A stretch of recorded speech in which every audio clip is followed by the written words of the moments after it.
নিয়মিত হোমিওপ্যাথি বিষয়ক কন্টেন্ট পেতে হোমিও স্টাডির সাথে থাকুন। আসসালামু আলাইকুম। ধন্যবাদ রিজন আপনাকে। ক্লাসের টপিক নিয়ে তো বলেই দিলেন, cases on thyroid dysfunction.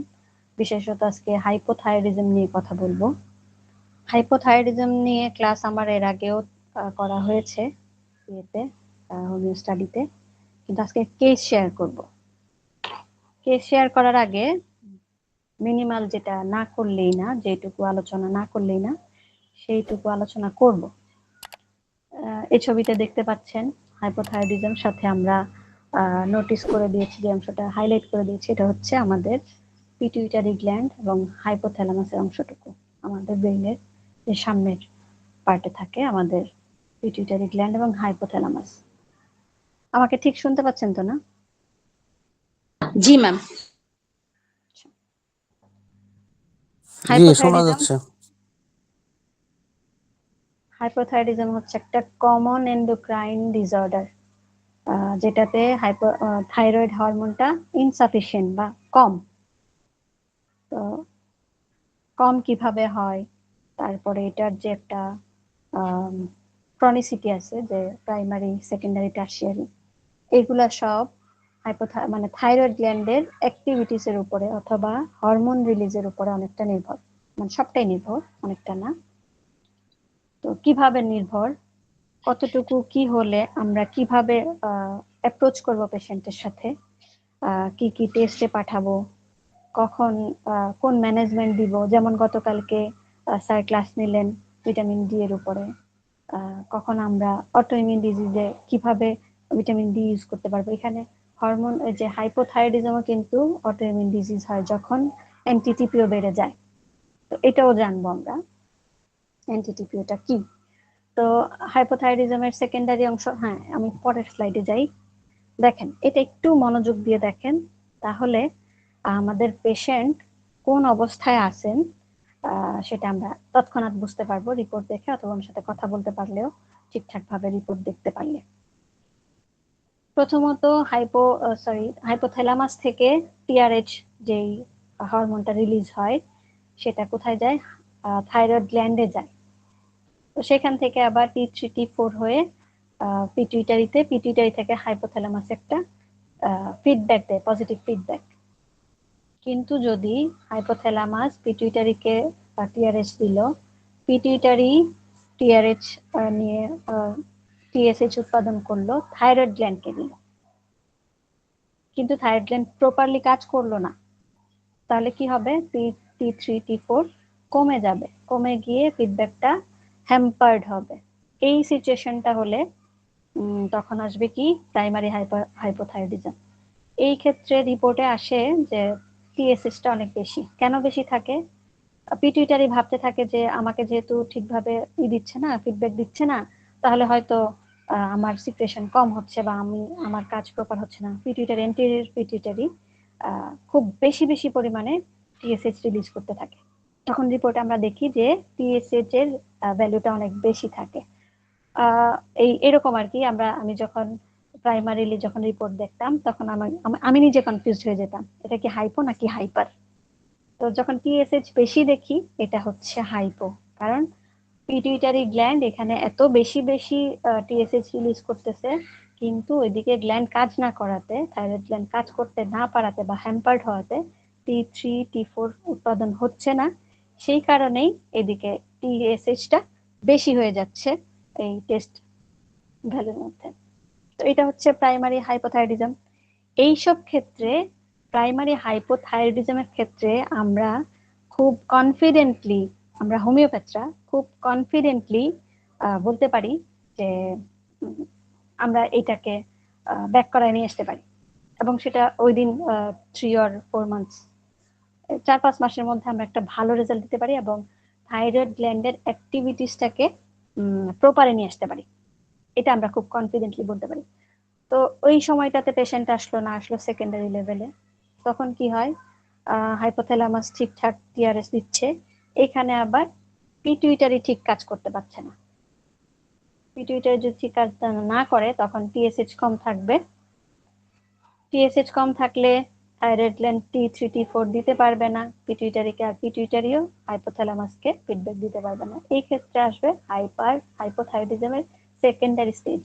R tertiary যেটা, এই ক্ষেত্রে তখন তো হাইপোথ্যালামাসই কাজ করছে না, অটো ইমিউন হয়ে যায়, গ্ল্যান্ড সহ সবকিছুতেই বিরাট ডিসফাংশন শুরু হয়ে যায়। তো এই 3টা স্টেজ হাইপোথাইরয়েডিজমের। তো প্যাথোফিজিওলজি একটু দেখি। প্যাথোফিজিওলজিতে কি থাকতে পারে, মানে কি কি থাকে, আমরা কি কি পাই, কি কি পেলে বুঝবো যে এটার এই কন্ডিশন। প্রথমত আমরা জানি হাইপোথাইরয়েডিজমে থাইরয়েড হরমোন কম থাকবে বা সিক্রেশন কম হবে। সেই সাথে আরো থাকতে পারে যে হার্টের যে ফাংশন গুলা, হার্টের ফাংশন কমতে থাকবে, কন্ট্রাক্টিবিলিটি কমে যাবে, কার্ডিয়াক এনলার্জমেন্ট হবে, পেরিকার্ডিয়াল এফিশিয়েন্ট, মানে হচ্ছে হাইপোথাইরয়েডিজমের যেই স্টেজগুলা দেখে আসলাম এগুলা যদি ইনক্রিজ করতে থাকে ধীরে ধীরে, এই প্রবলেমস গুলা এই পেশেন্ট মানে ফেস করবে।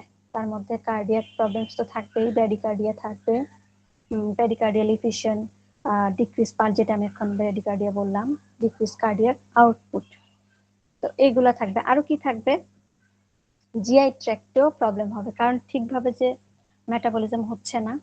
থাইরয়েড গ্ল্যান্ড তো যা হরমোন সিক্রেশন করতেছে সেই উপর থেকে নিচ পর্যন্ত, যেমন হাইপোথাইরয়েড থেকে পিটুইটারি, পিটুইটারি থেকে থাইরয়েড গ্ল্যান্ড, এইগুলা কিন্তু আমাদের বডিতে বিপাকীয় মানে মেটাবলিজমে হেল্প করে। এটা যদি ঠিকঠাক না হয়, এদিকে আবার লিভার হ্যাম্পার হয়ে যায়। লিভার হ্যাম্পার হলে এনএফএলডি হয়ে যায়, মানে non alcoholic fatty liver disease. দেখবেন হাইপোথাইরয়েডের পেশেন্টরা যদি ইউএসজি করে আসেন, আমরা তাদের ম্যাক্সিমামেরই লিভারটি দেখি, ফ্যাটি লিভার পাই। তো এটা সব ক্ষেত্রেই এনএফএলডি হয়, নন অ্যালকোহলিক ফ্যাটি লিভার হয়ে যায়। আচ্ছা, তো এটা একটা দিক গেল। হাইপোথাইরয়েডিজম কি করতে পারে, জিআই ট্র্যাক্টে কি করতে পারে আমাদের লিভারকে। আবার যদি এই হাইপোথাইরয়েডিজমটা যদি বাচ্চার মানে কনজেনাইটাল হয়, জন্মগত হয়, সেক্ষেত্রে কি হয়, বাচ্চা বড় হচ্ছে ঠিকই, কিন্তু তার পিউবার্টি আসছে না বা অনেক ডিলে, অ্যানোভুলেশন হচ্ছে, মানে ওভুলেশনই হচ্ছে না। তো মেনস্ট্রুয়েশন আসবে কি করে? মেনস্ট্রুয়াল যদি হয়ও, পিউবার্টি যদি অকার হয়ও, সেক্ষেত্রে মেনস্ট্রুয়াল ইরেগুলারিটিস আসবে, আর ইনফার্টিলিটি তো তখন কমন হয়ে যায়, তাই না? এই সিচুয়েশনে, এই কন্ডিশনে, এই সিরিজে তখন ইনফার্টিলিটি খুব খুব কমন হয়ে গেল। আচ্ছা, তারপর আরো কি আসছে, থাইরয়েড হরমোন যদি ডিক্রিজ হতে থাকে, তখন কোলেস্টেরল লেভেলেও একটা বেশ ঝামেলা পাকায় যায়। এলডিএল বেড়ে যায়, মানে লো ডেন্সিটি লাইপোপ্রোটিন যেটা, এলডিএল বেড়ে যায়, আর এইচডিএল কমে যায়। কেন কমে যায়? কারণ ওইদিকে লিভার হ্যাম্পার হচ্ছে। তারপরে এইচডিএল কমে গিয়ে এলডিএল বেড়ে গেল, তাহলে টোটাল ট্রাইগ্লিসারাইড, তারপরে মানে পুরো লিপিড মানে এটাই প্রোফাইলটাই মানে একটা ইয়েতে পড়ে যায়, ঝামেলায় পড়ে যায়। সাথে আবার কি দেখা যায়, ইনসুলিন রেসিস্টেন্ট হয়ে যায়। এটা আরেক বড় বিপদ। আচ্ছা, একটা স্টাডিতে আসছে যে হাইপোথাইরয়েডিজমের সাথে এনিমিয়া বেশ কানেক্টেড। তো এটা স্টাডিতে আসছে, কিন্তু এখনো পর্যন্ত প্রমাণ বের করতে পারেনি বা শো করতে পারেনি। কিন্তু ওনারা যেভাবে শো করছেন যেটুকু, সেটা হচ্ছে যে হাইপোথাইরয়েডিজম হলে পরে ডেফিসিয়েন্সি চলে আসে কোথায়, T3 T4 এ, আর টিএসএইচ ডিরেক্টলি ইনভলভ থাকে, T3 T4 ডিরেক্টলি ইনভলভ থাকে ইরিথ্রোপয়েসিসে, যেখানে ব্লাড মানে জন্ম হয়, রক্তের জন্ম হয়। তো ইরিথ্রোসাইটসে যদি হেলদি না হয়, প্রোডাকশন না হয়, এনিমিক কন্ডিশন তো আসবেই। তাহলে লিভার খারাপ হচ্ছে, লিপিড খারাপ হচ্ছে, এদিকে এনিমিক কন্ডিশনও গ্রো করে যাচ্ছে। এবার পেশেন্ট আসলো আমাদের কাছে, যদি ডায়াগনোসড হয়ে আসে ভালো কথা, আমরা রিপোর্ট দেখব, ডিএক্স দেখব, তারপর আরএক্স দেখব, মানে কি প্রেসক্রিপশন, কারণ ওষুধেও কিন্তু মনোযোগ দিতে হবে আমাদেরকে। আমি আগের ক্লাসেও বলেছিলাম যে হাইপোথাইরয়েড রোগী যখন কনভেনশনাল ট্রিটমেন্ট নিচ্ছেন, এক সময় দেখা যায় ওষুধ খেতে খেতে খেতে খেতে তার হাইপার থাইরয়েড হয়ে গেছে। পেশেন্ট তো জানে না, তাকে খেতে দিচ্ছে, পরবর্তী ভিজিটে যখন যাচ্ছে তার যেই ওষুধ যেটা থাইরক্সিন কিছু এরকম কিছু একটা নাম, ওটার পয়েন্ট বাড়তে থাকে বা পাওয়ার বাড়তে থাকে। প্রথমে যদি 25 থাকে, পরবর্তী 2-1 মাস পর ভিজিটে গেলে তখন দেখা যায় এটা 50 হয়ে যায়। অথবা যদি তার থাইরয়েডের ঝামেলা একটু বেশি থাকে তখন দেখা যায় একবেলা 75, তার একবেলা 50, অথবা 100 দিয়ে দেয়। এইভাবে খেতে খেতে পেশেন্ট কিন্তু অনেক উম, আহ, মানে উইক হয়ে যায়। তখনও আমাদের কাছে এরকম কেস আসে। আমরা যখন রিপোর্টস গুলো সিরিয়ালি দেখি, আমরা এগুলো পাই যে ছিল হাইপো, এখন হয়ে গেছে হাইপার। তো এটা গেল যদি রিপোর্টস নিয়ে আসে, তবে আমরা এটা রিভালুয়েশন করতে পারলাম। যদি না নিয়ে আসে অথবা যদি নাই জানে যে তার হাইপোথাইরয়েডিজম আছে, আমরা কিভাবে কি কি পাবো? আমরা পাবো তার মধ্যে একটা মনমরা বা পেস যে একটা লাইভলি লাইভলি ভাব থাকে আমাদের, এই ভাবটা তার থাকবে না। টায়ার্ডনেস থাকবে, লেথার্জি যেটাকে বলে, আর ফ্যাটিক তো থাকবেই। মানে সারাদিন তার একটা বার্ন আউট সিচুয়েশন থাকবে। Not being able to handle cold. আচ্ছা, ঠান্ডাতে তার সমস্যা হয়, যেমন শীতের দিন আসছে এখন। এই শীতে তাদের হাইপোথাইরয়েডিজমের পেশেন্টদের খুব কষ্ট হয়, সমস্যাগুলো বেড়ে যায়, আর তাদের খুব মানে চিলি থাকে, তো তখন তাদের প্রবলেম গুলো খুব বেশি বেড়ে যায়। হ্যাঁ, ভয়েস চেঞ্জ হয়ে যায়, হোয়ার্স ভয়েস হয়, চেঞ্জ হয়ে যায়, লো হয়ে যায়, স্পিচও তার লো হয়ে যায়, জোরে কথা বলতে পারে না, ফ্যাস ফ্যাসে গলা হয়ে যায়। তারপর ড্রুপি আইলেটস, মানে চোখের পাতা পড়ে যায় অবস্থা। কেন? ওই যে লেথার্জির কারণে, ফ্যাটিগের কারণে সব সময় তার মধ্যে একটা ডালনেস কাজ করে, এইরকম। আর পাফি অ্যান্ড সোলেন ফেস, ফেসটাও কেমন জানি মুন ফেস হয়ে যায়। হুম। তারপরে ওয়েট গেইন তো আহ, আমরা এখন রাস্তা দিয়ে যখন মানুষ দেখি, ম্যাক্সিমামকে দেখবেন সেন্ট্রাল যেই ওবেসিটি, এই জিনিসটা কিন্তু অনেক বেড়ে গেছে। তো হয় এইরকম, ওই ওই যে সেন্ট্রাল ওবেসিটি ওয়ালা মানুষটা যদি মহিলা হয়, আমরা ওই তার দেখেই, ফিজিক্যাল অ্যাপিয়ারেন্স দেখেই কিন্তু বুঝতে পারি তার হয় পিসিএস আছে, নয় ইনসুলিন রেজিস্ট্যান্স আছে, নয় থাইরয়েডে কোনো ডিসফাংশন আছে। কারণ এগুলার ক্ষেত্রে ম্যাক্সিমাম টাইম ওয়েট গেইন হয় উইদাউট এনি কজ, পানি খেলেও মোটা হয়ে যায়। আবার কি হয়, সেটা একদম ভুঁড়ির দিকে, মানে সেন্ট্রাল যেটাকে বলে পেটে অ্যাবডোমেনের বেড়ে যায়। হুম। তো কনস্টিপেশন, একটু আগে যেমন লিভারের কথা বললাম, লিপিডের কথা বললাম, এনএফএলডি হয়ে যায়, মেটাবলিজম ঠিক থাকে না, জিআই ট্র্যাক্টও ঠিকভাবে কাজ করতে পারে না, তখন যেই ইন্টেস্টাইন আমাদের, সেগুলোও ঠিকভাবে কাজ করতে পারে না, তখন কি হয়ে যায়, কনস্টিপেশন আসেই আসে। হাইপোথাইরয়েডের পেশেন্টদের ওয়েট গেইন যেমন একেবারে একটা কমন, অন্যান্য জিনিস যদি আমরা দেখি, অনেক সময় পেশেন্ট চেষ্টা করে যে না এরকম থাকা যাবে না, সবসময় একটু চেষ্টা করতে থাকে, কিন্তু ওয়েট গেইন কোনোভাবেই কমাতে পারে না। কনস্টিপেশনেরও তারা তেমন কোনো কিছু করতে পারে না, যতই ভুসি খাক, যতই মানে ডোলাক্স টাইপের কোনো ওষুধ খাক, মানে পার্গেটিভ খাক, তো কনস্টিপেশন থাকবেই। তার আরো কি থাকে, ড্রাই হেয়ার থাকে, চুল খুবই বাজে অবস্থা হয়ে যায়, স্কিন মোটা হয়ে যায়, স্কিন ড্রাই হয়ে যায়, সাথে হাতে পায়ে অবশ অবশ ভাব আসে।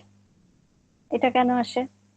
ওই যে ভিটামিন ডি এর একটা থাকে, ডেফিসিয়েন্সি চলে আসে এসব পেশেন্টদের মধ্যে। স্লো পালস, যেটা আমরা ব্র্যাডিকার্ডিয়া হিসেবে জানি। মাসেল ক্র্যাম্পস, মানে হচ্ছে এইগুলা আমাদের শরীরের মাংসপেশিতে টেনে ধরা, খিচে ধরা একটা সেন্সেশন, এটা মাঝে মাঝেই হয়। জয়েন্ট পেইন হয়, সাইডস অফ আইব্রো ঝরে যায়। এটা এটা অনেক মেয়েরা এসে বলে যে ম্যাডাম দেখেন আমার ভ্রু কিন্তু এরকম পাতলা ছিল না, এখন দেখেন কেমন পাতলা হয়ে গেছে। এরকমটাও কিন্তু এরা এসে বলে।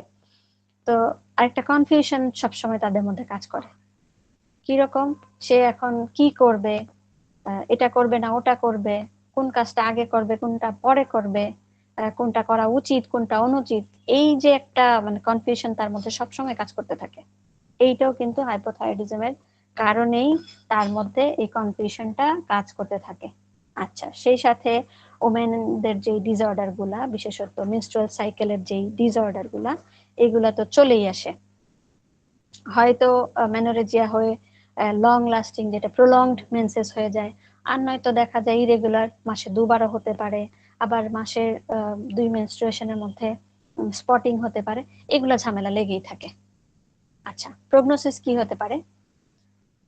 প্রগনোসিস হতে পারে যে যদি প্রাইমারি হয় সেটা সেকেন্ডারি দিকে যাবে, সেকেন্ডারি হলে সেটা টারশিয়ারিতে যাবে এবং একটা পর্যায়ে আনট্রিটেবল হয়ে যায়, তখন আর ট্রিটমেন্ট করার কিছু থাকে না। এটা বেশ খারাপ দিকে যায়। এইসব কন্ডিশনে যদি পেশেন্ট না বুঝে তখন এদের কন্ডিশনটা এরকম হয় যে প্রোফাউন্ড কোমা অথবা ডেথ, মানে মারাও যেতে পারে যদি ট্রিটমেন্ট ঠিকভাবে করা না হয়। বাচ্চাদের ক্ষেত্রে কি হয়, বাচ্চাদের কিন্তু 2 বছরের মধ্যেই ব্রেন ডেভেলপমেন্ট হয়ে যায়, কিন্তু বাচ্চাটা যদি হাইপোথাইরয়েডিজম নিয়ে আসে, কনজেনাইটাল হাইপোথাইরয়েডিজম নিয়ে আসে জন্মগতভাবে, তখন তার এই যে ব্রেন ডেভেলপমেন্টটা কিন্তু হবে না।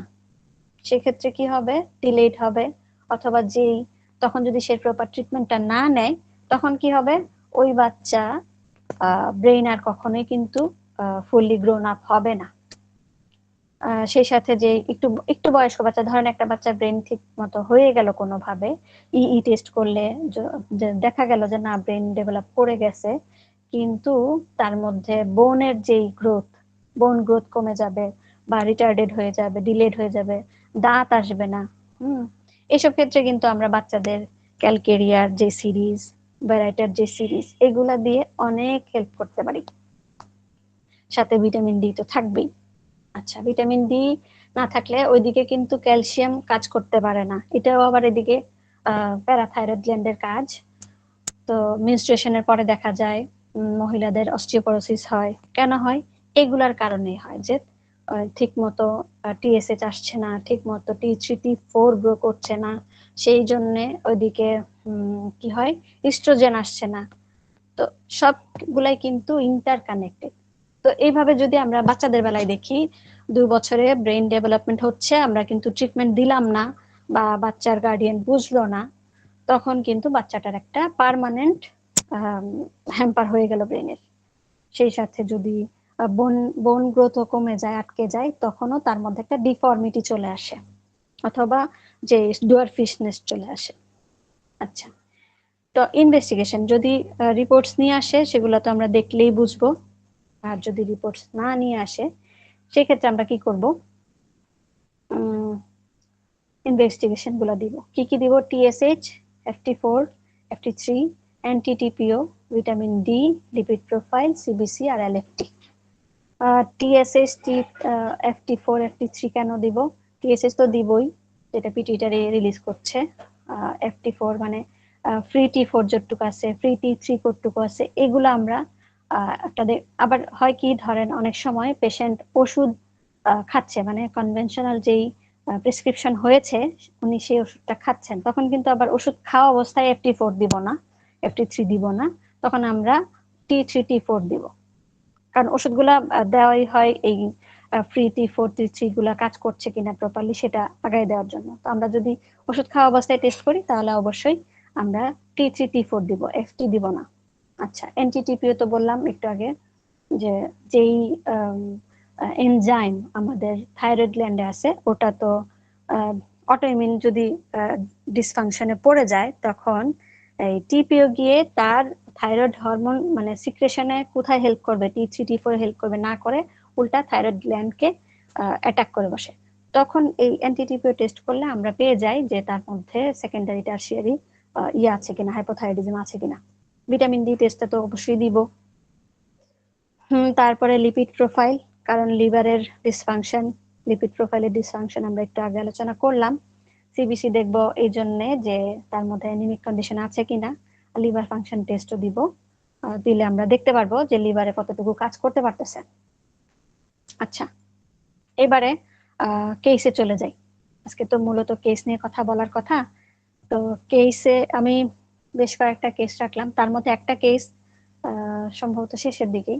আচ্ছা, আমি ওই কেসে যাওয়ার আগে একটু কথা বলি আমাদের সেমিনার নিয়ে। আমার একটা কেস আছে ওই ইয়ে নিয়ে, ইনফার্টিলিটি নিয়ে, হাইপোথাইরয়েডিজম প্লাস ইনফার্টিলিটি। ওই কেসে যাব পরে, কিন্তু তার আগে আমি একটু আমাদের সেমিনার নিয়ে কথা বলি। অ্যাপ্লাইড ক্লিনিক্যাল এক্সপিরিয়েন্স সেমিনার আমাদের হোমিও স্টাডির পক্ষ থেকে হতে যাচ্ছে ইনশাল্লাহ 5 ডিসেম্বরে। এখানে আমাদের স্বনামধন্য টিচাররা তাদের লেকচার রাখবেন, আমাদের শেখাবেন। যেমন আছেন আমাদের ইশরাত হোসেন লিপ্টন স্যার, তারপর আমাদের রাতুল মাহমুদ স্যার, তারপর আতিকুল আলম স্যার এবং শেষে তারেক ইমাম স্যার। তো আমাদের রাতুল মাহমুদ স্যার কি নিবেন, আমাদেরকে কি শেখাবেন? উনি শেখাবেন হচ্ছে ওভারিয়ান টিউমার আর ইউটেরাস ফাইব্রয়েডের কেসে কি করে সাফল্যের হার বাড়াবো। দেখেন, আমরা যারা বিশেষত মহিলা প্র্যাকটিশনার আছি তারা কিন্তু এই জায়গাটা মিস করতে পারি না, কোনোভাবেই পারি না। আমরা কিন্তু এগুলা কেস পাই। তো অনেক সময় অনেকে ভয় পেয়ে যায়, যেমন আমি প্রাইমারি, যখন আমি আমার মানে প্র্যাকটিসের প্রাইমারি লেভেলে ছিলাম, তখন আমি এগুলো দেখলে ভয় পেতাম আর ওগুলো সাথে সাথে রেফার করে দিতাম। তো এই ভয়টা আমরা সবাই পেয়ে পেয়ে শিখে আসি। তো এই যে একটা সুযোগ আমাদের আসতেছে সেমিনারে, দেখেন তাহলে কিন্তু আমরা এখান থেকে অনেক কিছু শিখতে পারবো একদম সামনাসামনি বসে। আমরা আবার অনেকে কিন্তু এটাও খেয়াল করি, এই জিনিসটা আমার অবশ্য ফ্যাসিনেশন, যে আমাদের বড় বড় স্যারেদেরকে দেখতে কেমন লাগে সেটাও দেখা হয়ে যাবে। সেই দূর থেকে, যেমন প্রথম সেমিনারে আসছিলেন আমাদের তৌফিক স্যার, ওনাকে দেখার সৌভাগ্য হয়েছে। এখন আমাদের লিপটন স্যারকে দেখবো, আতিকুল আলম স্যারকে দেখবো, রাতুল স্যারকে আগে দেখেছি। আচ্ছা, তো ওনাকেও দেখবো, ওনার কাছ থেকে কি শিখবো আরো। তো ওভারিয়ান টিউমার ইউটেরাসের ফাইব্রয়েডের কেসে কিভাবে সাফল্যের হার বাড়াবো, এবং দ্বিতীয় সেশনে থাকবে আমাদেরকে শিখাবেন কিভাবে হোমিওপ্যাথির যেই রেমেডি গুলা, ওই রেমেডি গুলা ইনফার্টিলিটির কেসে রিপোর্টের সাথে সিমটমের কিভাবে মিলাবো আমরা। হুম এইগুলা স্যার আমাদেরকে শিখাবেন। তো এখানে আমরা অনেক প্রশ্ন করার সুযোগ পাবো, আমাদের যদি কোনো কিছু থাকে ইনকোয়ারি আমরা সেখানে করতে পারবো, তাই না? তো এই এটা হচ্ছে আমাদের সেমিনারের জন্য আমি একটু বললাম। রাতুল স্যার যেহেতু আমার আজকে যেই টপিক আছে সেটার সাথে কানেক্টেড, তাই একটু বলার চেষ্টা করলাম। সবাইকে আমন্ত্রণ, ইনশাল্লাহ আমরা অ্যাটেন্ড করব। এবার চলে আসি কেস নাম্বার ওয়ানে। কেস নাম্বার ওয়ানে কি আসতেছি দেখি।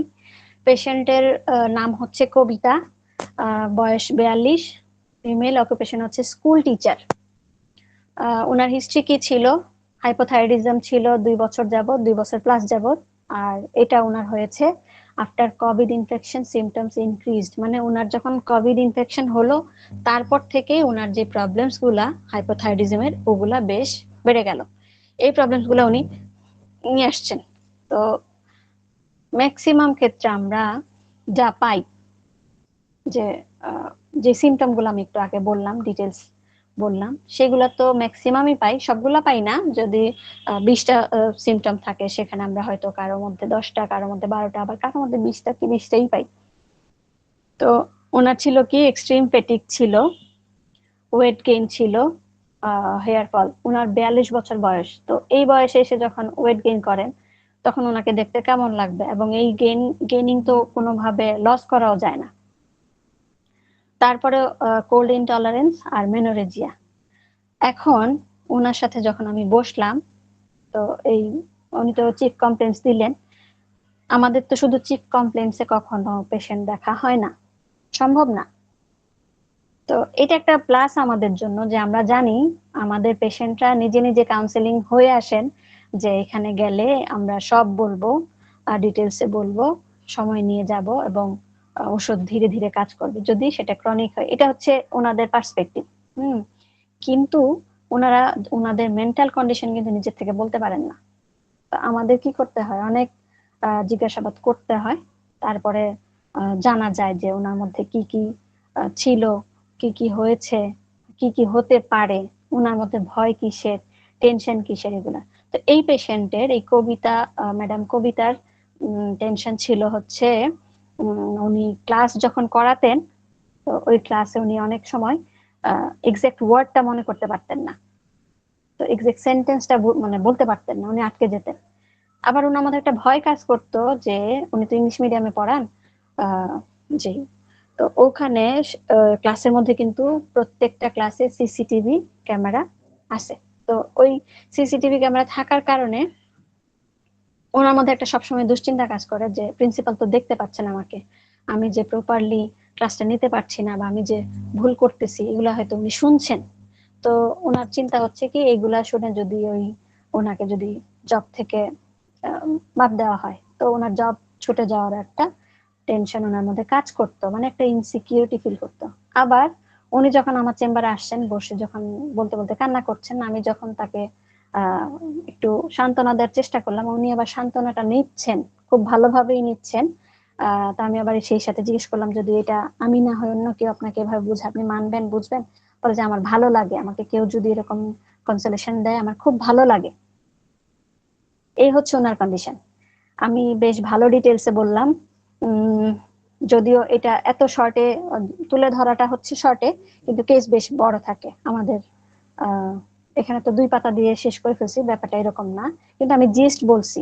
এখন এখানে বেশ অনেকেই আছি, আমরা আমরা চাইলে পার্টিসিপেট করতে পারি। আমি এখানে কি মেডিসিন সিলেক্ট করতে পারি বা করেছি, যেহেতু এটা আমার এই ওনার প্রবলেম গুলা সলিউশন চলে আসছিল, তাহলে ধরতেই পারি যে এটা কিওর কেস।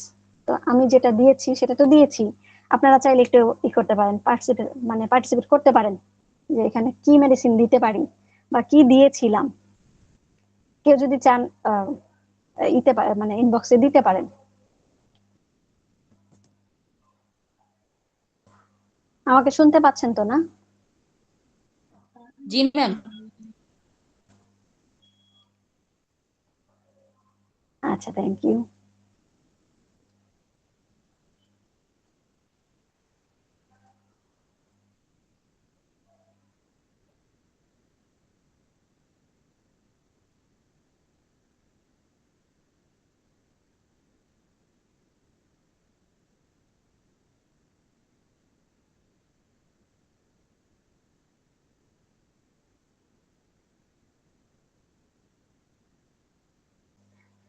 আমি সরি, আমার সম্ভবত লাইনটা কেটে গেল কোনোভাবে, বুঝলাম না ব্যাপারটা। হুম, অনেকে উত্তর দিলেন। আমার যেহেতু লাইনটা কেটে গেল, আমি অ্যান্সার গুলা দেখতে পাইনি। যতটুকু দেখছি তাতে মনে হয়েছে যে পালসিটিলাই অনেকে প্রেসক্রিপশন করছেন, তাই না? আহ সুজিত কান্তি বিশ্বাস বলছেন, সজীব কান্তি বিশ্বাস বলছেন নাক্সভোম। না, ওনার মধ্যে নাক্সভোমের কোনো ছিল না। আহ ওনার মধ্যে নাক্সভোমের কোনো কন্ডিশন ছিল না। তো ওনাকে আমি দিয়েছিলাম ক্যালকেরিয়া কার্ব 200, 2টা ডোজ, এবং ফলো আপ করেছিলাম 6 সপ্তাহ পর, মানে প্রায় 1.5 মাস পর। ওনার ইনভেস্টিগেশনে আসছিল 11.2 হচ্ছে টিএসএইচ, আর T4 ছিল স্লাইটলি লো, যেটা হয় সাধারণত। ওনার যে মেন্টাল কন্ডিশন বলছি আমি, সেটা হয়তো ইগনোর করে গেছেন। আমরা কিন্তু এইভাবেই রেমেডির ফাঁদে পড়ে যাই। এই যে আমি শেষে বললাম কনসোলেশন, এমিলিরেশন, তাতেই ধরে নিছি আমরা এটা পালসিটিলা। ব্যাপারটা এরকম না। ক্যালকেরিয়ার পেশেন্টও কনসোলেশন চায়। হুম। তো সবার থেকে চায় না আবার, তার যাকে পছন্দ হয় তাদের থেকে। আচ্ছা, তো ওনার মধ্যে কি ছিল? Fear of being observe. এই যে ক্লাসের মধ্যে সিসি ক্যামেরা ছিল, উনি কিন্তু ভাবতেছেন যে এখান থেকে আহ আমাকে দেখতেছেন, স্যার দেখতেছেন, প্রিন্সিপাল স্যার দেখতেছেন, আমাকে হয়তো বা জব ছাড়াতে হবে। কারণ এই যারা এই ছোটখাটো ইংলিশ মিডিয়ামে টিচার হিসেবে কাজ করেন, ওনারা কিন্তু বাসায়ও বাচ্চাদেরকে পড়ান। তো বাচ্চাদেরকে যে পড়ান, উনি যদি ওইখান থেকে জবলেস হয়ে যান, তাহলে যে বাসায় বাচ্চাদেরকে পড়ান, উনি কিন্তু এখান থেকেও বাচ্চাগুলো হারাবেন বা পড়াতে পারবেন না। তাহলে ওনার একটা ফিনান্সিয়াল লস চলে আসতেছে। এই হিসাব করে ওনাকে আমি ক্যালকেরিয়া কার্ড 200 দিয়েছিলাম, এবং রেজাল্ট তো আলহামদুলিল্লাহ ভালো। ওনার প্রবলেম পুরো কমে গেল। পরবর্তীতে আরো অনেক অনেক ওষুধ লাগলো, কিন্তু প্রাইমারিলি আমি ওনাকে ক্যালকেরিয়া কার্ড 200 প্রেসক্রিপশন করেছিলাম। এই হচ্ছে আমার প্রথম কেস। আচ্ছা, সেকেন্ড কেসে যাই। এবার একটু মনোযোগ দিয়ে শুনবেন, আমি আবারও জিজ্ঞেস করব কি দিয়েছিলাম। আচ্ছা, হ্যাঁ, পেশেন্টের নাম হচ্ছে শাকিলা, বয়স 29, মহিলা। তার হিস্ট্রি ছিল হাজবেন্ড এক্সট্রা ম্যারিটাল অ্যাফেয়ারে জড়িয়ে গেছেন। তো তারপর থেকে উনি অসুস্থ। কিরকম? ওনার মধ্যে যেই ব্রুডিং যেটাকে বলে, সেই হাজবেন্ড আমার সাথে চিট করলো, এই দুঃখে উনি বাঁচান না, উনি শুধু এটা নিয়েই পড়ে আছেন। Silent grief, can not cry, মানে কান্না করতে পারেন না যখন উনি স্যাড থাকেন তখনও। আবার কান্না না করতে পারলে কিন্তু, এটা সবার এক্সপিরিয়েন্স আছে, আমি জানি, এটা সবারই হয়। যখন আমাদের কান্না আসছে কিন্তু আমরা কান্না করতে পারছি না, তখন গলার মধ্যে কিরকম মনে হয়, কিছু একটা বেজে আছে, কোন একটা খুব টাইট করে চেপে ধরে রাখছে, ওই কষ্টটা বের হতে পারছে না, এইরকম একটা লাম্প সেন্সেশন কিন্তু হয় কান্না করতে না পারলে। তো ওই মহিলাও বলতেছে আমি কান্না করতে পারি না, এবং আমার গলার মধ্যে এরকম একটা লাম্প সেন্সেশন হয়। যখনই আমার কষ্ট বেড়ে যায়। তাই আমি সবসময় চেষ্টা করি একা থাকতে, কেউ যেন আমার সামনে না আসে। মানে খুব সে হয়ে গেছে খিটখিটে মেজাজের। তো স্বপ্নেও দেখেন উনি সেই পাস্ট ইভেন্টস গুলা নিয়েই, যে হাজবেন্ড খুব ভালো মানুষ, ওনার সাথে সুন্দর সুন্দর মুহূর্ত কাটাইছেন, তো এখন কেন এরকম হয়ে গেল, এই ডিসঅ্যাপয়েন্টমেন্ট কেন হলো। তো ওনার যেই লাইভলি একটা ছিল, লাইফ ছিল, নেচার ছিল, ওগুলা সব উনি লস করে ফেলছেন। তো ওনার মধ্যে আরো কি ছিল, এটা এটা তো গেল মেন্টাল স্টেট। ওনার মধ্যে ছিল যেই weight gain, central weight gain ছিল, পালপিটেশন ছিল, তারপরে ইরেগুলার পিরিয়ডস ছিল, এগুলো সব ছিল। তো উনি সবকিছু বাদ দিয়ে, মানে ওনার যেই যা কিছু আছে, যে রিপোর্টস নিয়ে আসছেন, ওনার ওইখানে ছিল, হাইপোথাইরয়েডের ইন্ডিকেশন ছিল। কিন্তু আমরা তো আর সেটা নিয়ে পড়ে থাকি না, টেস্ট রিপোর্টটা নিয়ে তো পড়ে থাকি না, যদি না সেটা খুব সিভিয়ার হয়, যে যদি না সেটা মানে আমাদের রেফার্ড কেসের মতো হয়, যেখানে নাকি সার্জারিতে যেতে হবে অথবা বড় স্যারদের কাছে রেফার করতে হবে, তখন ততক্ষণ পর্যন্ত আসলে ওই রিপোর্টটা আমাদের কাছে অতটা ভ্যালু রাখে না, শুধুমাত্র জানার জন্য রাখে। আচ্ছা, তো সেকেন্ড কেসে কি আসলো, যে ওনার হাজবেন্ড যখন ওনার সাথে চিট করলেন, তো উনি এটা নিয়েই পড়ে থাকলেন। ওনাকে আমি জিজ্ঞেস করলাম, আপনার কি ইচ্ছা করে না যে হাজবেন্ডকে একটা শায়েস্তা করতে, ওনার নামে মামলা করতে, উনি চিট করছেন? বলে যে না, আমার এরকম কোনো টেন্ডেন্সি নাই, ইচ্ছা নাই। তাহলে আপনি কি করবেন, ওনাকে ছেড়ে যাবেন, ডিভোর্স দিবেন? বলে না, আমি সেটাও করব না। উনি এখানেই থাকবেন, এখানেই মানে কষ্ট করবেন, এবং এখানেই সে মানে এই সিচুয়েশন থেকে উনি অন্য কোনো কিছু ভাবতেই পারতেছেন না, মানে ভাবা তার দ্বারা সম্ভব হচ্ছে না মূলত। মানে উনি যেখানে আছেন, উনি ফিক্সড ওইখানেই আছেন, এখান থেকে বেরোতে পারছেন। তারপর জিজ্ঞেস করলাম, তাহলে কি হাজবেন্ড আপনাকে মানে সরি বলছে? বলছে হ্যাঁ, সরি বলছে। আপনি মাফ করে দিয়েছেন? বলে যে না, মাফ করতে পারিনি, কিন্তু আমি ওনার সরিটা নিতে পারছি না, কারণ আমাদের অ্যাফেয়ার ম্যারেজ, আমাকে এখন বর্তমান সিচুয়েশনটা কিন্তু এরকমই যাচ্ছে। খেয়াল করেন, আমরা যে সামাজিক যোগাযোগ মাধ্যমে দেখি, ম্যাক্সিমাম কেস এরকম। আবার কিছু কিছু ক্ষেত্রে দেখা যায় যে এক্সট্রাম্যারিটাল অ্যাফেয়ারটাকে খুব গ্লোরিফাই করা হয়। এগুলো সব মানে কি বলবো, বর্তমান যুগটা কিভাবে চলছে আমরা ইতে গেলেই বুঝি, তাই না? সামাজিক যোগাযোগ মাধ্যমে গেলেই বুঝি। তারপরে একের উপর এক কাদা ছোড়াছড়ি, অপমান করা, এগুলো চলছেই। তো এই মহিলা কি করছে, হাজবেন্ড সরি বলার পরেও সে সরি নিবে না, কিন্তু আবার ছেড়ে যে চলে যাবে সেটাও করছে না। আবার কারো কাছে যে শেয়ার করে করে কান্নাকাটি করবে, উনি সেটাও করতেছেন না। উনি সেখানেই আছেন এবং ওখান থেকে উনি বের হতে পারছেন না। তো কেসটা ছিল এরকম, মোটামুটি ছোট একটা কেস। হ্যাঁ, ওনাকে স্টেট থেকে বের করে নিয়ে আসছিলাম একটা রেমেডি বেশ হাই পাওয়ারে দিয়ে। এটাতে বলেন কি দিয়েছিলাম বা কি হতে পারে? মাহির বাবু, স্টেফি, আচ্ছা, তারপর আর কেউ? মোহাম্মদ হাবিব, ইগনেশিয়া, নেট্রামিউর, রিজওয়ানা খাতুন, আর তো দেখতে পাচ্ছি না। আচ্ছা, আমাদের জানাত ফাতেমা ম্যাডাম বলছেন নেট্রামিউর, মামুন বলছেন এনএম, ইগনেশিয়া, স্টেফি সেগরিয়া। হ্যাঁ, আমরা কিন্তু এরকম কনফিউশনে পড়ে যাই, সত্যি সত্যি পড়ে যাই। যেমন একটু আগের কেসটাতে পড়ে গেছিলাম, যে পালসিটিলা মনে করছিলাম কনসোলেশন নিয়ে, ঠিক এটা তো একই অবস্থা, যে উনি কান্না করতে পারতেছেন না। কিন্তু আমরা যদি কিংডম হিসাব করি, এখানে যদি নেট্রামিউর আসতো, তাহলে কিন্তু সে কি করতো, এখান থেকে বের হয়ে যেত, হাজবেন্ডকে সোজা সাপটা ডিভোর্স দিয়ে দিত, যে না, তুমি তোমার লিমিট ক্রস করছো। স্টেফি সেগ্রিয়া হলে সে ধুকে ধুকে ধুকে ধুকে মরে যেত, কিন্তু ডাক্তারের কাছে তখনও সে আসতো না। সে এটাকে আরো আরো আরো আরো আরো গভীরে নিয়ে যেত, ক্যান্সার মাইজমের তো খারাপ দিকেই যেত তার ইয়েগুলা, কন্ডিশন গুলা। ওনাকে আমি দিয়েছিলাম ইগনেশিয়া, যারা ইগনেশিয়া বলছেন থ্যাঙ্কস টু দেম, ইগনেশিয়া দিয়েছিলাম 50 mg 1 ডোজ। 3 উইকস পর উনি আসছেন, উনি ওনার হাজবেন্ড সহ আসছেন। কত মজার না হোমিওপ্যাথি, বুঝতে পারলে? তো উনার যে ছিল, টিএসএস ছিল 8.9, সেটা 3 পয়েন্টে চলে আসছিল। আর উনি বেশ ছিলেন, ফুরফুরে মেজাজের ছিলেন। তো উনি ওভারকাম করতে পারছিলেন আর কি। তো হাজবেন্ড তো আগেই সরি বলে রাখছিলেন যে এরকম আর হবে না, এবারের মতো মাফ করে দাও। যেটা পারছিলেন না, ইগনেশিয়া দেওয়ার পর ওনার মধ্যে এই চেঞ্জেস গুলো আসছেন এবং উনি সেই স্টেজ থেকে, মানে যে আটকে থাকার মতো যে একটা স্টেজ ছিল, আহ, সেই স্টেজ থেকে বের হয়ে আসতে পারছেন। আচ্ছা, এই ছিল আমার ইগনেশিয়ার একটা কেস। তারপরে কেসে যাই। পেশেন্ট প্রোফাইল হচ্ছে এখানে শুভেচ্ছা। পেশেন্টের নাম শুভেচ্ছা, বয়স 32, ম্যারিড ফর 6 ইয়ার্স। হিস্ট্রি হচ্ছে emotional shock from death of father after her marriage. বিয়ের পরে পরেই তার বাবা মারা যায়। হ্যাঁ, তখন থেকে উনি সমস্যাগুলো ফেস করতেছেন। আর আমার কাছে যখন আসছেন ওনার ছিল ইনফার্টিলিটি।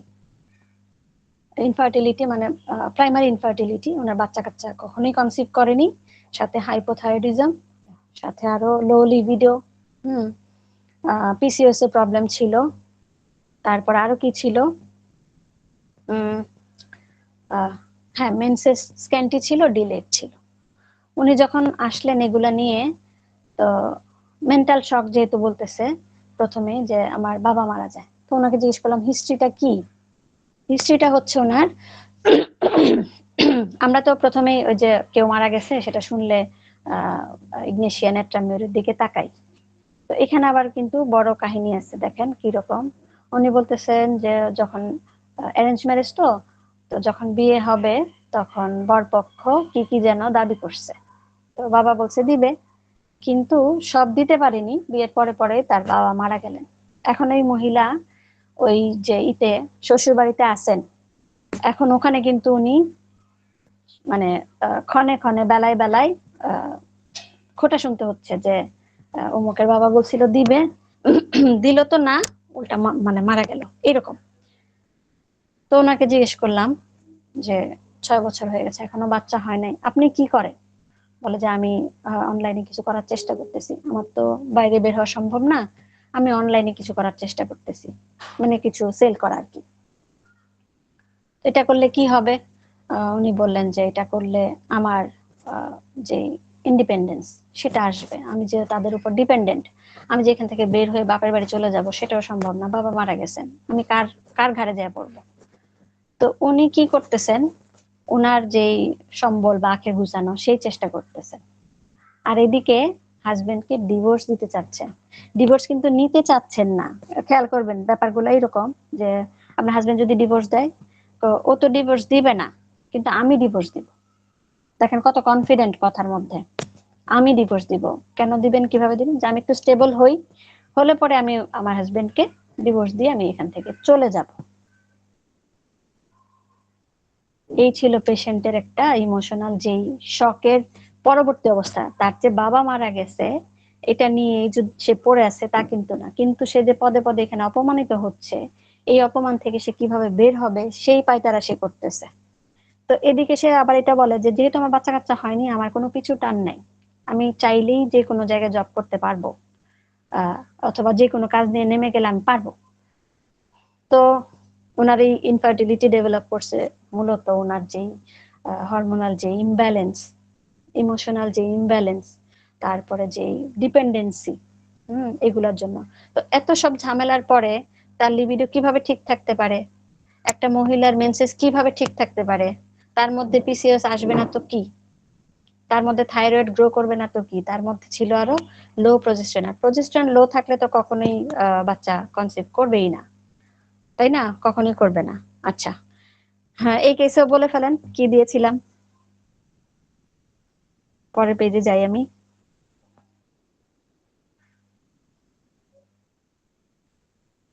কারো ইচ্ছে থাকলে বলতে পারেন, না বলতে পারলেও সমস্যা নাই, আমি পরের পেজে চলে যাই। শুনতে পাচ্ছেন তো আমাকে, না?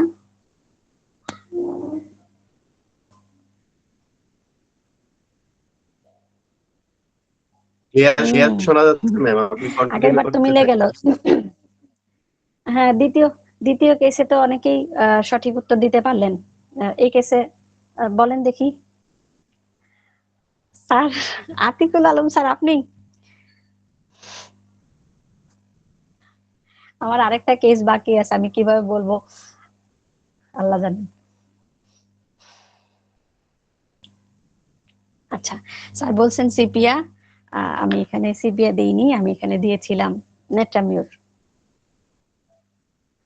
হ্যাঁ, হাসান সরকার ঠিক বলছেন, আমি নেট্রামিউর দিয়েছিলাম, রেজাল্টও আসছে। কত পটেন্সি দিছি সেটা আমার মনে নাই, কিন্তু উনি ভালো আছেন। সাথে থাইরোইডিনাম 3x দিয়েছিলাম, অর্গান রেমেডি হিসাবে, যেটা ওনাকে হেল্প করবে।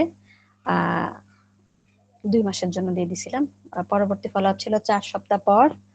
তো উনি ভালো ছিলেন এবং উনি বেশ ভালোভাবে আগাচ্ছিলেন হাজবেন্ডকে ডিভোর্স দিয়ে দিবেন এই হিসাব করে, এই আর কি। তো এইটা ছিল আমার তৃতীয় কেস। লাস্ট কেসে চলে যাই, 4টা কেস আলোচনা করব ভেবে রেখেছিলাম। পেশেন্ট হচ্ছেন মেহেজাবিন সুলতানা, ছোট নাম মাহি। ওনার বয়স 38, ম্যারিড, অকুপেশন হচ্ছে ব্যাংক জব। তো ব্যাংক জব করেন প্রায় 2.5 বছর যাবত। ওনার হাইপোথাইরয়েডিজম হিস্ট্রি ছিল ওসিপির, মানে ওরাল কন্ট্রাসেপটিভ পিল। তো ওনার যে হিস্ট্রি হাইপোথাইরয়েডিজমের সাথে আরো একটু অ্যাড করি, যেটা লেখা সম্ভব না, এতগুলো লেখা সম্ভব না। ওনার ছিল ওসিপির হিস্ট্রি কিভাবে আসছে। উনি যখন পড়ালেখা শেষ করলেন, ম্যানেজমেন্টে পাশ করলেন, সাথে সাথে ওনার জব হয়ে যায় একটা প্রাইভেট ব্যাংকে। ব্যাংকটা আমার চেম্বারের কাছাকাছি। তো ওইখানে আমার যা হয়, তখন বলছিলেন যে আমি যাব যাব যাব যাব করতে করতে প্রায় 6 মাস পরে আসছেন। আচ্ছা, আসছেন, উনি বসলেন, বলতেছে যে আমি বিয়ে হওয়ার পরে আগে থেকে আমি জব করি। তো বিয়ে হওয়ার পরে প্রথম প্রেশার আসছে যে জব ছেড়ে দাও। তো জব ছেড়ে দিলে, এখন একটা মেয়ে যখন আর্নিং থাকে তখন সে কিন্তু খালি হাতে থাকতে পারে না। আবার যে কারো যদি প্রেস্টিজিয়াস ইস্যু থাকে তখন সে কিন্তু টাকা চাইতেও পারে না, তাই না? চাইতেও পারে না কারো কাছে, সেটা হোক বাবার বাড়িতে, হোক শ্বশুর বাড়িতে, বা হাজবেন্ডের কাছে। আচ্ছা, তো উনি কি করেন, ব্যাংক জব করতেন, চাকরি ছাড়েননি বা ছাড়ার মতো অবস্থায় যায়নি। তো ওনাকে বলা হয়েছে যে বিয়ে হয়েছে, এখন বাচ্চা নিবে না, আহ, তো ওসিপি নিতে বলছে, তো নিল। আহ, মানে ওরাল কন্ট্রাসেপটিভ পিল নিল, বেশ অনেকদিন নিল। তারপরে যখন হাজবেন্ড বলল যে না, এখন আমরা বাচ্চা প্ল্যান করব, তো সেটা করলেন। তো দেখেন, এই ছিল তার সমস্যা, যে তার হাজবেন্ড যা বলছেন তাই শুনতেছেন। পরবর্তীতে ওনার 2টা বাচ্চাও হয়, 2টা বাচ্চা হয়। তো দ্বিতীয় বাচ্চার যখন ডেলিভারি হয়, তারপরে পরে তার ভিটামিন ডি ড্রপ করে যায়, যেটা পোস্টপার্টাম পিরিয়ডে তার ভিটামিন ডি ড্রপ করে যায়। কনভেনশনাল যে ট্রিটমেন্ট, ভিটামিন ডি যে সাপ্লিমেন্ট ওনাকে দেওয়া হয়, ভিটামিন ডি ঠিক হয়ে যায়। এবং যেহেতু উনি ব্যাংকে জব করেন, সেটা ডেস্ক বেসড, বাইরে না, মাঠ পর্যায়ে না। তো উনি একেবারে রোদের আলো থেকে একেবারে ডিপ্রাইভড। তো ওনার তো ডি ডেফিসিয়েন্সি আসবেই। তো ওনার এই অবস্থা ছিল।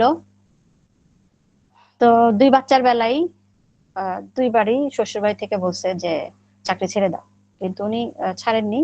উনি ম্যাটারনিটি লিভ নিয়েছিলেন। তো লিভ নেওয়ার পরে ওনার কি হয়েছে, যখনই উনি যাচ্ছেন, জবে যাচ্ছেন, তখনই আসলে ব্যাপারটা এরকমই। আমাদের বাংলাদেশের প্রেক্ষাপট যদি হিসাব করি, হ্যাঁ, আমরা কিন্তু এখনো মডার্নাইজড হতে পারিনি। আমরা এখনো ছাড় দেওয়া শিখিনি। আমরা এখনো চিন্তা করি যে এটা ওকে ছাড় দিলে ও বেড়ে যাবে, বের হয়ে যাবে, চলে যাবে, আমাদেরকে মূল্যায়ন করবে না, এরকম একটা টেন্ডেন্সি কিন্তু ইনলজদের ঘরে থাকেই থাকে। আর সেই সাপ্রেশনটাই মূলত পেশেন্টরা দিন দিন নিতে নিতে নিতে নিতে কি হয়, একটা ডিজিজড কন্ডিশনে চলে আসে। তো ওনার ওই যে পোস্টপার্টাম যে ইটা ছিল, ভিটামিন ডি ড্রপ করছিল, সেটা কিন্তু ঠিক হয়ে গেছিল তখন। এখন আবার কি হয়েছে, ওনার বোন পেইন আসছে, যে কাফ মাসেলে স্টিফনেস চলে আসছে, ওকেশনাল টিংলিং। ওনাকে তো ল্যাপটপে বা ইতে ডেস্কটপে কাজ করতে হয়, উনি যখন টাইপ করেন তখন ওনার খুব মানে কষ্ট হয় মাঝে মাঝে, এটা ওকেশনাল হয়। তারপরে পায়ে এরকম ঝিঝি ঝিঝি করে। তো ওনার মুড সুইংস থাকতোই। যে বাচ্চা 2টা আছে, বাচ্চা 2টার সাথে সে বাসায় আসলেও যে একটু সফট হার্টেড হয়ে কথা বলবে, সেটা উনি পারছিলেন না। এইরকম একটা কন্ডিশন ছিল। তো আমার হেল্প চাইলেন। আমি চেষ্টা করলাম, আমার যতটুকু সম্ভব ছিল আমি আমার চেষ্টা করেছি। এই পেশেন্টের মেন্টাল স্টেট ছিল যে আমি ট্র্যাপড, আমি গুড ফর নাথিং। অথচ উনি কিন্তু ওনার যা বেতন, যা কিছু ওনার আর্নিংস আছে, সব কিন্তু হাজবেন্ডের হাতে দিয়ে দিচ্ছে, কন্ট্রোলড বাই ফ্যামিলি। তারপরে তার কথা হচ্ছে যে আমার কাছে মনে হয় আমি আমার জীবন কাটাচ্ছি না, আমি আর অন্য কারো মানে দাস হিসাবে আছি, এটা তার একটা ফিলিংস ছিল। কিন্তু উনি কিন্তু দিয়েই যাচ্ছেন, প্রত্যুত্তরে কিচ্ছুই বলতেছেন না। তো ইনভেস্টিগেশন ছিল TSH 18, FT ছিল লো, NTTPO হাই ছিল, ভিটামিন ডি ছিল কম, আবার ওনার অ্যানেমিক একটা কন্ডিশনও ছিল। তো ওনাকে আমি ফলিকুলিনাম দিয়েছিলাম 10 mg একটা ডোজ, এবং মেনটেনিং ডোজ দিয়ে রাখছিলাম M2 তে, LM potency-তে দিয়ে রাখছিলাম। এটাতে উনি অনেক ভালো আছেন। হ্যাঁ, সাথে আবার ডি ডেফিসিয়েন্সির জন্য যেই সাপ্লিমেন্ট গুলা, সেটা আমি ওনাকে করে দেই, প্রেসক্রিপশন করে দেই। তো উনি বলতেছে ওগুলা খেতে হবে কেন, আপনারা তো হোমিওপ্যাথি করেন, আমি কেন ওটা কেন খাবো, সাপ্লিমেন্ট কেন খাবো।